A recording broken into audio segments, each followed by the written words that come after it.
Bonjour à toutes et à tous. Aujourd'hui, j'aimerais parler de la question suivante. Faut-il quitter la France? Alors, c'est une question qui est souvent abordée, que ce soit dans les cafés du commerce, sur Internet, dans les livres, pendant les débats. On entend tous ces gens qui disent moi, la France, j'en ai marre, il y a trop de taxes, il y a trop de ceci, il y a trop de cela, je me barre, j'en peux plus, la pression fiscale, etc., judiciaire, je m'en vais, je vais à l'étranger, je m'expatrie, j'émigre.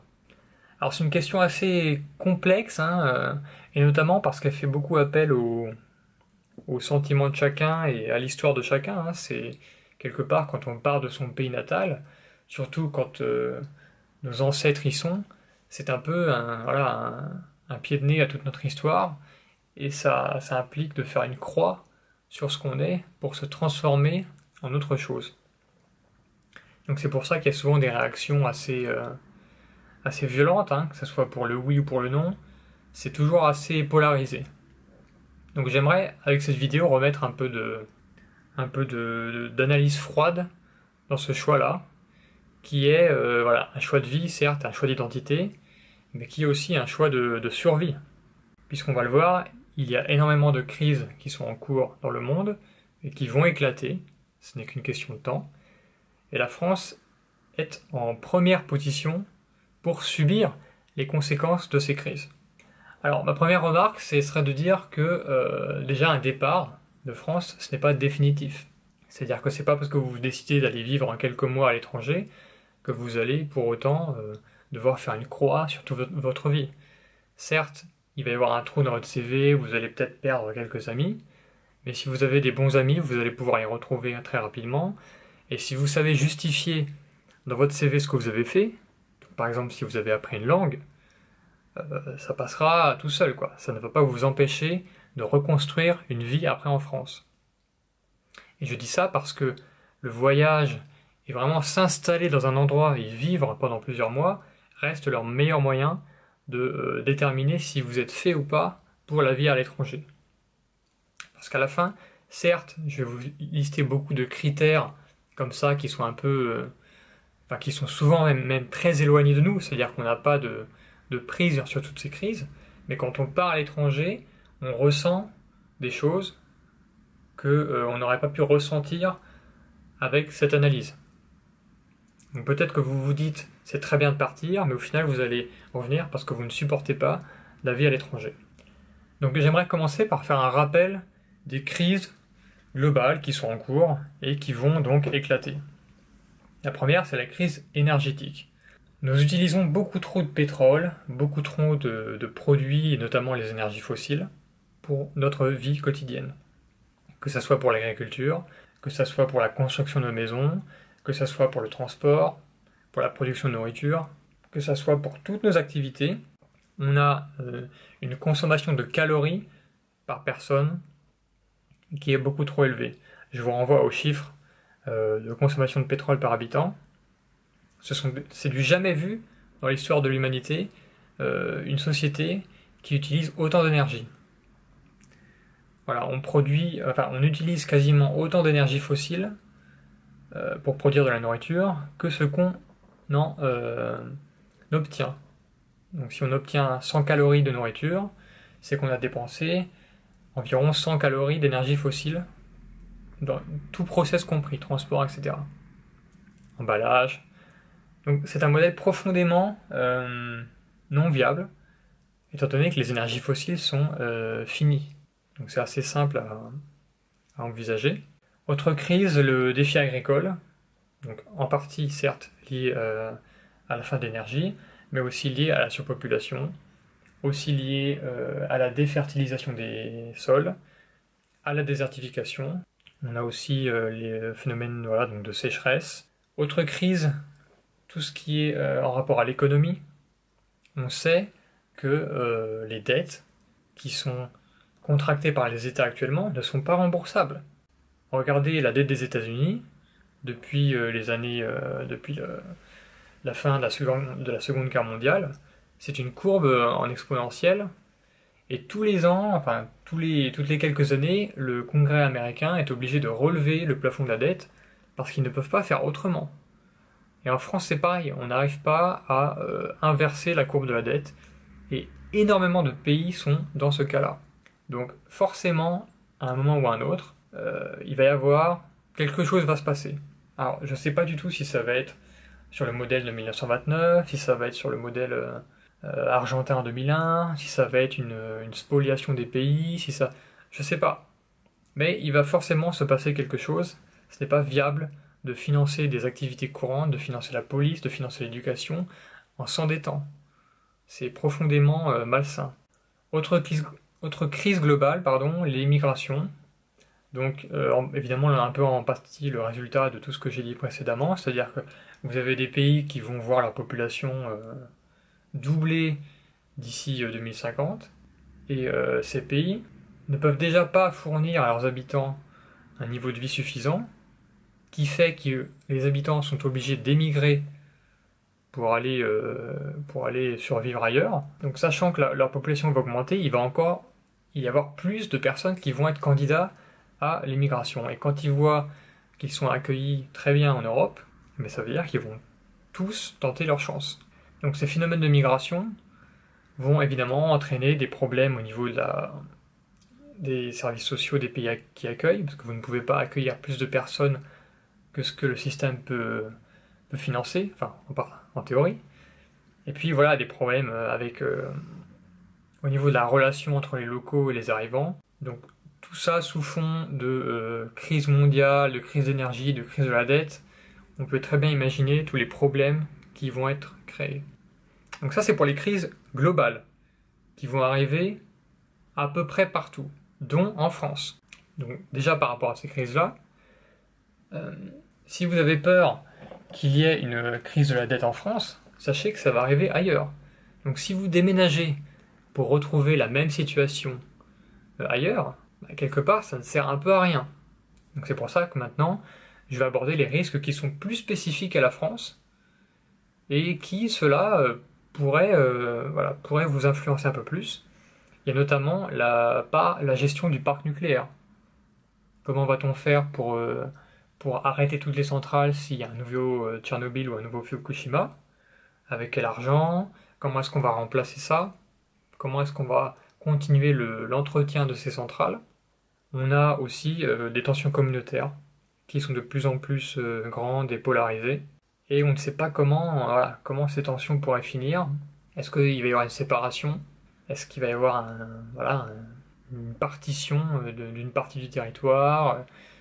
Une résurgence des mouvements indépendantistes, comme on voit en Catalogne, est-ce qu'il va y avoir une sorte de Brexit, de Frexit? C'est difficile à dire, mais de par la démographie en France, c'est certain que c'est un phénomène qui va vraiment affecter à fond la France, surtout que c'est quand même un pays qui est historiquement un pays qui a une histoire de guerre de religion, hein. Protestants et catholiques, etc. Vous n'avez qu'à regarder l'histoire de France et vous verrez qu'il y a souvent eu des conflits par rapport à ça, même si il semble que la laïcité a réussi quelque part à pacifier tout ça, en mettant tout le monde au même niveau. Donc une fois qu'on a fait toute cette liste de crises, de risques, et notamment ceux qui sont spécifiques à la France, on peut se dire que c'est la catastrophe et qu'il faut faire quelque chose. Alors d'abord, on ne peut pas changer ce qu'on ne peut pas changer. Donc savoir toutes ces choses-là, c'est très bien, s'y adapter, c'est bien, mais ressasser et repenser tout le temps, c'est plutôt malsain, et c'est plutôt dommageable au niveau de votre santé mentale. Vous ne pouvez pas rester dans le négatif tout le temps, et le mieux pour sortir de ça, c'est vraiment d'agir, c'est d'accepter que vous ne pouvez rien faire, et c'est d'agir. C'est d'agir, mais pas excessivement. C'est-à-dire qu'il y a un juste milieu à trouver.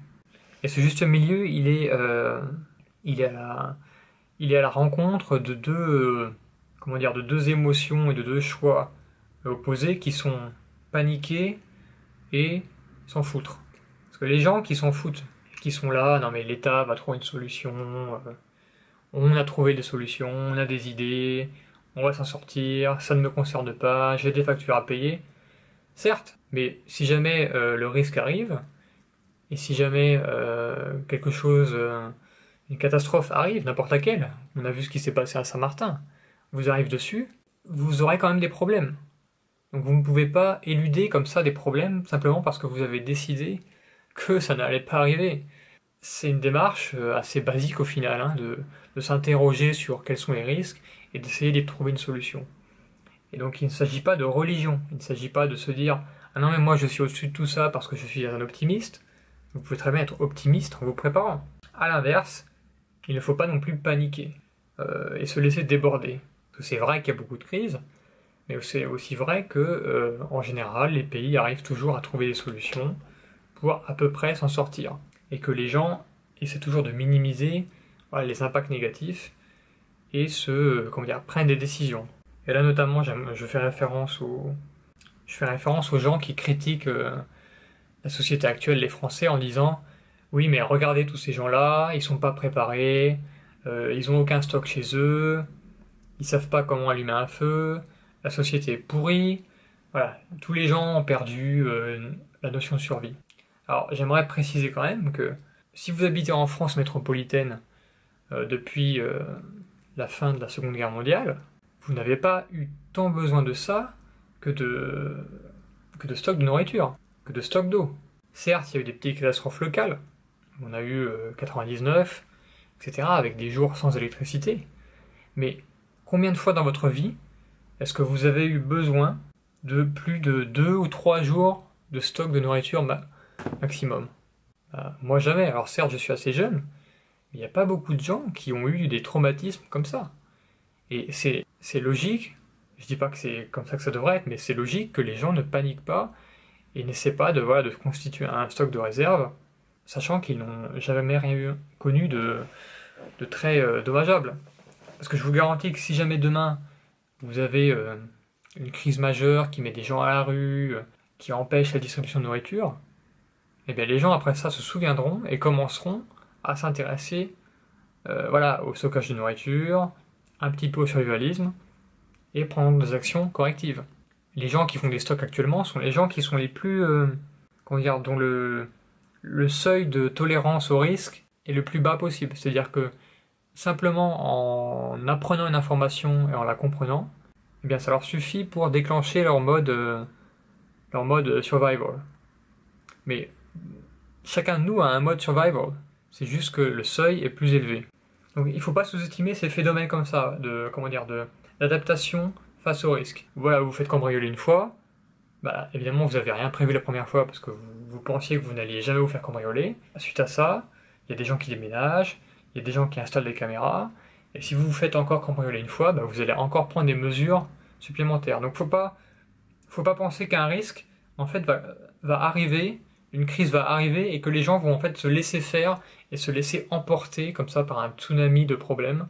Non, il y aura des réactions, il y aura des mesures adaptatives. Alors, pour en revenir au risque, une fois qu'on a listé tout ça, on se rend compte qu'il y a des risques qu'on va retrouver à l'étranger. Donc tous les risques globaux. Donc la question, si on fait le calcul, est-ce que je dois rester en France ou est-ce que je dois m'expatrier, va porter sur les risques qui sont spécifiques à la France. Donc on a vu qu'il y avait quelques risques vraiment spécifiques, les centrales, les détentions communautaires. Ce qu'il faut savoir aussi, c'est que quand vous allez rejoindre un autre pays, vous allez trouver des risques qui sont spécifiques à ce pays-là. Donc si vous allez dans les pays baltes, vous allez vous rendre compte qu'il y a une sorte de pression par rapport à la Russie.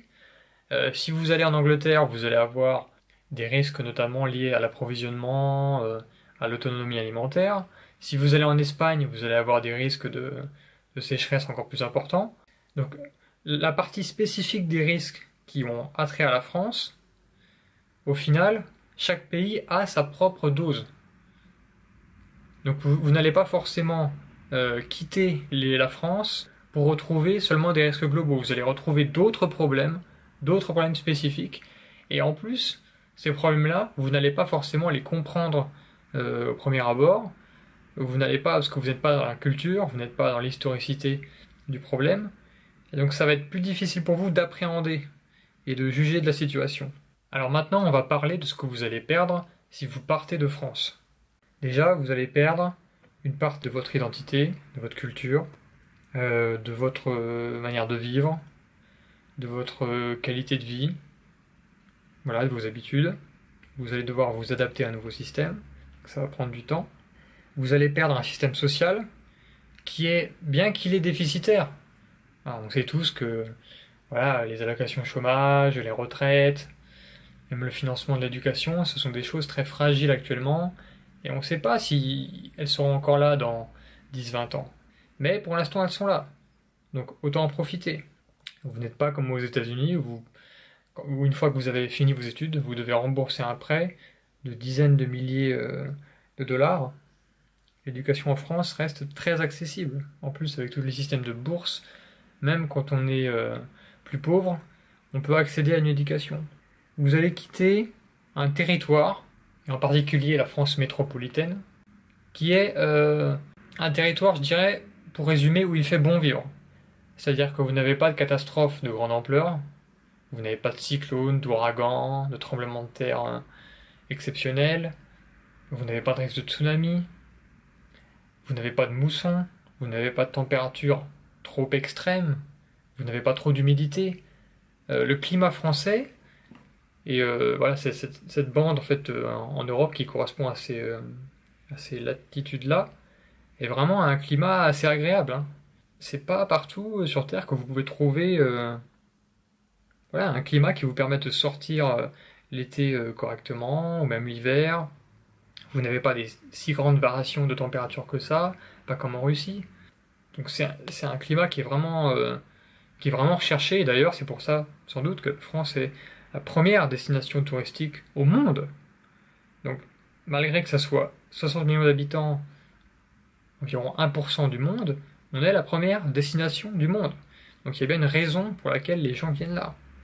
Donc la diversité de climat, la diversité douce de climat en fait, parce que vous allez avoir voilà, un climat méditerranéen, un climat océanique, un climat continental, vous allez voir un climat montagnard. Donc il y a une diversité absolument énorme sur un si petit espace. Parce qu'évidemment, si vous allez aux États-Unis, vous allez retrouver une diversité encore plus grande même. Mais étant donné que la France a environ la taille du Texas, vous voyez bien qu'il y a une concentration absolument exceptionnelle de climat sur un tout petit territoire. Et ça, c'est vraiment... Enfin, je pense que c'est unique au monde. Je ne vois pas d'autres pays qui soient aussi diversifiés que ça. Peut-être l'Italie. Mais encore, voilà, il leur manque un côté de climat continental. Donc vous allez quitter ça. Vous allez quitter, voilà, du coup, bah, il y a aussi les plages, il y a des montagnes, il y a des plaines, il y a des canyons, il y a des endroits secs, plutôt humides. Enfin, il y a vraiment une diversité voilà, de lieux de vacances que vous ne retrouverez pas forcément à l'étranger. Ça, c'est aussi à prendre en considération. Moi, j'ai vécu dans le nord de l'Europe, et c'est vrai que les hivers sont parfois longs. Alors qu'en France, vous avez quand même un hiver, certes, qui reste européen, mais qui est supportable. Le temps, c'est vraiment à prendre en compte. Hein. C'est pas... Je sais que la première, la deuxième année, on n'y prête pas forcément attention, mais à la longue, ça peut jouer. Vous allez aussi perdre une partie de votre capacité à capter de la richesse. C'est-à-dire que si vous avez été formé en France, vous avez des diplômes français, vous avez une éducation, une culture française, il est bien évident que vous allez mieux vous intégrer dans une entreprise en France, a priori, qu'à l'étranger. Notamment par rapport à la langue. Si vous parlez très correctement, si vous ne faites pas trop de fautes, vous allez pouvoir monter dans la hiérarchie. Alors que si vous devez réapprendre une langue depuis le départ, ça va être plus dur de monter. Vous allez vous allez devenir plutôt un étranger, c'est-à-dire que où vous alliez, vous allez toujours vous sentir comme un étranger. Alors il y a deux aspects à ça. D'abord il y a l'aspect personnel, c'est-à-dire comment est-ce qu'on se sent quand on est étranger. Donc ça, je ne pourrais pas le savoir à votre place, c'est à vous d'aller expérimenter à l'étranger. Et il y a aussi la sensation de savoir qu'on a quitté un pays parce qu'il y avait un problème. Et en fait, intérieurement, on peut avoir une sensation de fuite des problèmes qui peut être assez, un peu assez difficile à gérer. Et le deuxième aspect, c'est que les gens locaux avec qui vous allez être vont vous voir comme un Français, quasiment partout où vous allez. Donc vous allez devoir vivre avec ça. Et surtout, si jamais vous devez expliquer pourquoi vous êtes venu dans ce pays-là, donc je ne sais pas si vous partez en Pologne ou aux États-Unis, Vous allez leur expliquer, oui, alors moi je suis parti de France parce que si, parce que ça. Eh bien, les locaux vont vous voir comme, pas comme un fuyard, mais ils vont vous voir comme quelqu'un qui a, en quelque sorte, une dette, une, une sorte de dette morale envers eux. Vous voyez, parce que quelque part, ils vous hébergent parce que vous ne pouviez pas rester en France. Donc ça vous met dans une situation un peu délicate où vous ne pouvez pas forcément dire ce que vous pensez par rapport à la politique. Et Dieu sait que les Français adorent parler de politique. Voilà, donc vous êtes dans une situation un peu délicate. Tandis que quand vous êtes en France, vous êtes né ici, sûrement, vous avez vos ancêtres ici, sûrement, vous avez la culture d'ici, vous avez une histoire là, vous n'avez rien à justifier. Vous êtes droit dans vos bottes, vous vivez votre vie et vous pouvez parler de votre pays. Et voilà, vous n'avez de compte à rendre à personne. Ça permet une sorte de confort moral et aussi un confort dans l'action. Et voilà, si vous parlez de politique, vous êtes légitime. Alors que si vous allez à l'étranger, vous ne serez probablement jamais légitime pour parler de la politique du pays. Vous allez aussi quitter une partie culturelle de la France, et là je vais me concentrer sur un point précis, qui est la subtilité d'analyse française, d'action française. C'est-à-dire que ce n'est pas dans tous les pays que vous retrouvez une capacité à bien différencier les phénomènes politiques et avoir un jugement comment dire, assez juste, assez nuancé, assez tolérant et au final voilà, que vous pouvez en quelque sorte prévoir. Et je vais illustrer ça par la gestion notamment des conflits intérieurs en France, notamment quand vous avez des manifestations avec des millions de personnes, quand vous avez des émeutes. Il y a vraiment un savoir-faire français qui est de savoir, d'apporter une réponse extrêmement bien proportionnée, extrêmement bien graduée à un problème, notamment d'ordre public. Donc vous allez avoir des forces de police qui vont essayer de faire un cordon autour de la manifestation, qui vont essayer voilà, de diviser les manifestants, qui vont les raccompagner vers les métros s'il y en a trop, etc. Donc il y a vraiment une gestion des mouvements de foule qui est intéressante. On le voit aussi pendant les épisodes de guerre. Très rarement, la France a commis des exactions absolument barbares.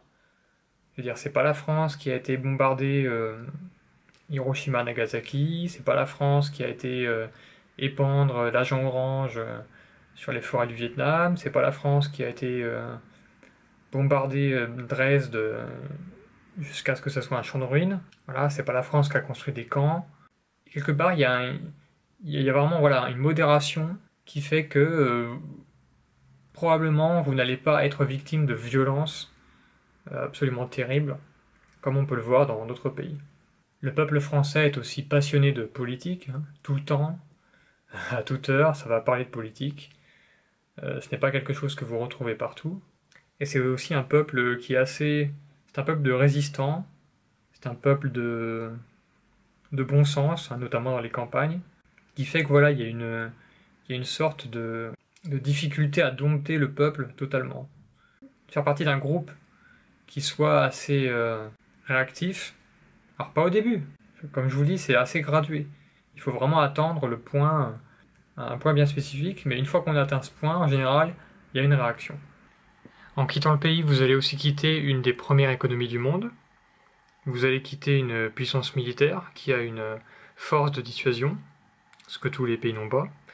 Et vous allez aussi quitter une puissance agricole, hein, notamment permise par de larges et de grandes terres agricoles fertiles qui sont régulièrement arrosées. Donc voilà pour les éléments que vous risquez de perdre. Si vous vous expatriez, bien évidemment, vous allez retrouver d'autres choses sûrement plus positives, mais il faut savoir que voilà, ces choses-là, vous n'allez pas les retrouver parce qu'elles sont vraiment spécifiques à ce pays-là. La question et le choix à l'expatriation dépend de vous, dépend de où sont situés vos intérêts. Est-ce que vous avez plutôt de la famille en France, vos amis déjà qui sont en France? Voilà, c'est vraiment au cas par cas, et ça se calcule. Maintenant, pour ceux qui hésitent, qui sont vraiment dans le doute, est-ce que je dois partir ou pas, est-ce que je dois tout abandonner, je dirais qu'il y a une solution alternative, il y a une voie du milieu. C'est-à-dire que vous pouvez rester sur le territoire français, mais vous pouvez vous relocaliser, puisque la plupart des risques que j'ai cités ne vont pas arriver partout de la même manière. Si vous êtes dans un pavillon assez excentré, sans moyen de transport en commun, vous allez souffrir quand le prix du pétrole va être multiplié par 2 ou 3. Mais il y a des endroits qui sont plus sûrs. Donc, c'est pas on quitte la France pour aller autre part, c'est on peut quitter l'endroit où on est en France pour se relocaliser dans un autre endroit en France. En quelque sorte, c'est un... Vous pivotez pour éviter le problème. Voilà, vous vous alignez avec la vague pour la prendre de la manière la moins dangereuse possible. Voilà, vous vous réajustez. Au lieu de tout balancer, de balancer la table par la fenêtre, eh bien, vous tournez un peu la table, vous remettez les couverts et les assiettes dans un certain ordre pour vous préparer et prendre les problèmes de manière la plus adaptée possible. Cette relocalisation a pour objectif de vous faire habiter dans un endroit viable. Et pour cela, vous ne pouvez pas vous y prendre de manière déstructurée et de manière émotionnelle. Il faut vraiment essayer de vous retirer pendant une demi-journée, une journée, un week-end, pour faire le point sur votre situation. Et pour cela, vous pouvez vous appuyer sur la vingtaine d'éléments que je décris dans mon livre, et un par un, vous allez les analyser, et vous allez voir si l'endroit que vous convoitez est adapté. Donc il va s'agir de définir le niveau de risque de chaque élément, et de voir si cet endroit est sûr ou pas. Et ça va vous permettre d'éviter une partie des conséquences des crises que j'ai citées dès le départ. Donc vous allez analyser l'économie de l'endroit, vous allez analyser la démographie, vous allez analyser la gestion, la corruption, la criminalité, le risque de guerre civile, la susceptibilité de guerre, le terrain aussi. Est-ce que le terrain est adapté? Est-ce qu'il ne va pas bouger? La météo, la fourniture en électricité, les énergies fossiles, le type d'habitat, etc., etc. Et une fois que vous avez vérifié tous ces éléments-là, vous pouvez quasiment être sûr que c'est un endroit où vous allez pouvoir construire quelque chose, un projet de vie, faire des enfants, passer votre retraite, construire une base autonome, planter des arbres, faire un jardin, etc., aménager comme vous voulez. Et cela va vous permettre d'éviter un certain nombre de risques. Plutôt que d'affronter les risques en pleine poire, vous allez vous pivoter. C'est un peu comme dans un art martial, quoi. Vous utilisez la force du danger pour la prendre et pour la retourner, la dévier un peu à votre avantage. Alors cette localisation, évidemment, ça ne fait pas tout. Je ne dis pas que c'est une recette miracle pour éviter les risques, mais ça fait partie d'un plan général que vous pouvez avoir pour vous préparer. Sachant que je pense qu'il y a 6 points vraiment à bien anticiper, à bien préparer dans votre vie pour être résilient, qui sont en premier lieu la localisation, votre lieu de vie, éviter les risques, qui sont votre employabilité, comment faire pour gagner de la valeur, pour être en phase avec le marché, et pour toujours pouvoir être utile à quelqu'un, la communauté, dans quelle communauté est-ce que vous pouvez vous inscrire, que ce soit votre famille, que ce soit une religion, que ce soit un réseau spécial que vous avez créé, que ce soit autre chose. Insérez-vous dans une communauté pour pouvoir être membre et bénéficier d'une résilience accrue. Ça va être aussi votre patrimoine.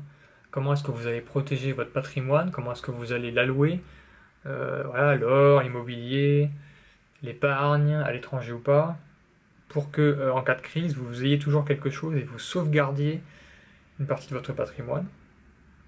Ça va être la santé.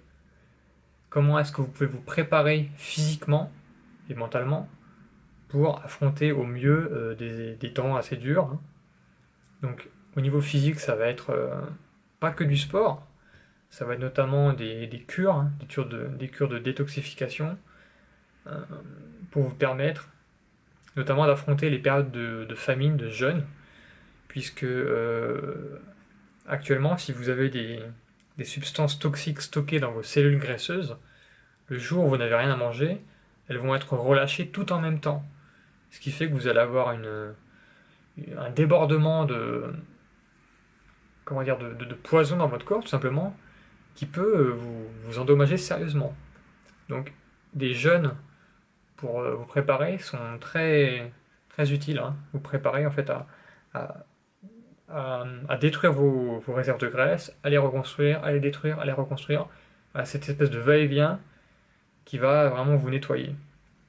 Et aussi évidemment éviter les maladies, parce que si jamais vous avez tout préparé, vous avez une base, vous êtes au meilleur endroit de France, si vous tombez malade ou si à la première épidémie vous tombez, eh bien ça n'aura servi à rien. Ça inclut aussi votre santé mentale, comment dire, votre faculté à juger d'une situation le plus objectivement possible. Et pour ça, déjà il faut se débarrasser de votre télévision, il faut consulter des sites alternatifs sur Internet. Voilà, il faut essayer de s'intéresser à une diversité de sujets, à essayer de voir qu'il y a des médias qui sont détenus par certains propriétaires qui ont certains intérêts et qui ne sont pas forcément les vôtres. Vous assurer une information de qualité vous permettra de survivre le mieux possible et d'être face tout simplement voilà, à des éléments que vous connaissez et que vous savez identifier, vous savez les comprendre, vous savez les reconnaître.